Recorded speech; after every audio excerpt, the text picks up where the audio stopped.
Sizlarga hozir ayiq ko'rsataman. Hozir yana ham yaqinroq ko'rishga harakat qilaman. Ana. Ko'rinyapti degan umiddaman. Ikkitasi ham ko'rinyapti u mana.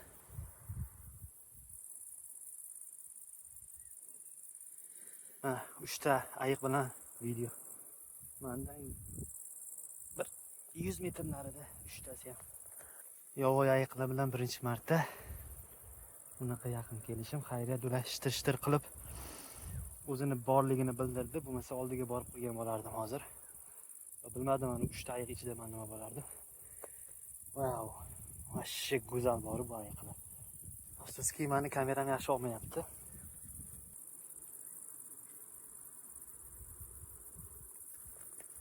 Odamlar yuradigan yo'ldan yuribdi. Bu shundoq Ko'pirtosh tog'iga ketishda, shundoq mana kollejdan 2 kilometr balandga chiqib, shunda orqaga o'tganingizdan keyin ikkita ayiq turibdi mana. Bugun nechinchi? 5-iyul. Soat adashimsan 4mi, 4:30mi shunaqa.